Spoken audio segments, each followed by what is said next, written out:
Hi, there's Life Prepper here. Over Memorial Weekend, people are pissed. We're a young country, but alright, let's get it straight. People are tired. Evictions are being moved forward. People are losing their jobs every day. I go down the road and I see businesses that have been there for years totally close their doors. I mean, they're gone. They're totally gone because they depend on people to buy. If they are not there to buy the motorcycles or the cars or to take care of the mom and pop, I hear the comment on the mom and pop being on the business. Well, if they shut down, they weren't gonna survive anyway.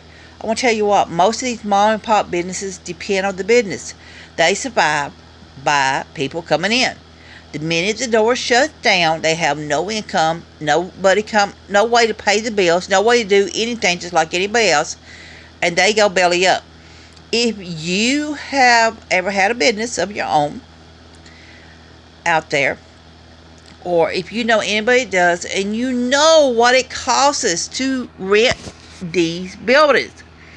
I asked one guy a few years back, how much would one of these run to rent? It's all about $3,000 a month. I'm going, oh my God, $3,000 a month at least. And that's in Ohio. The same building would cost probably $10,000 a month in certain areas. People rent little small places in a corner that's no bigger than maybe a 10 by 12 or 10 by 24 or whatever, and they're paying $1,500, $2,000 a month, and they need that business to keep open, just to be able to provide coffee to the services, or that maybe they got a bakery or whatever. But it's gone. It's gone. It's totally gone. So people are angry and they're pissed, so they're destroying everything around them. They're breaking windows. They're destroying cars. They're destroying other people's property. It escalates. Now, I want to just tell you, there's a lot of people out there, they just want to give them an excuse to destroy things. They're going to be out there and they're going to say, hey, everybody else is doing it, let me do it. It's the way it's been in the past where a bunch of gays get together. They say, well, I'm so-and-so, and they're using the name of the person that got killed or whatever. But a lot of times the person that got killed wasn't really a nice person either. But they use it as an excuse to rob and loot and take things. But now people are at the point, it's worse. It's not the fact that they're rioting over somebody that got killed by somebody or whatever crap. They are upset because people who live from paycheck to paycheck, people who are at the point of living on the streets, people who are watching their children getting hungry, and they're fixing that bag of rice to feed their family because that's all they got left. Where they're going to go to food banks and try to find food, and there's no food left. It's gone. Nobody's providing food for these places to be able to feed the people. People are upset. People are saying, look, you're going home, you got your bellies full, you're sleeping in a nice comfy bed. Your bed probably costs me a year's salary. Your suit that you're wearing on your back can feed my family for a month. People are upset. They're tired of it. They need something. Other countries around the world make us look like crap. They got centuries behind them and everything, and they've experienced outbreaks and all this stuff. But the bottom line is, in this country, most politicians is about politics and hee-hawing around and things. For a lot of them, it's like their answer. It's just their answer. People are tired of it. People needs help. People are losing their homes. The unemployment digits is up in there. By the time they decide they want to give anybody help, the virus is going to be back. And we're going to go in another round, and it's going to affect the lower income people. It's affecting the high income people too. Nobody is safe from it.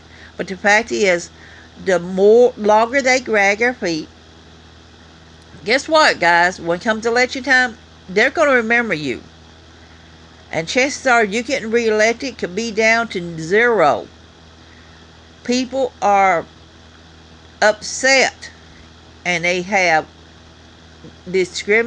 shown that they are upset, and they've shown they are tired of it.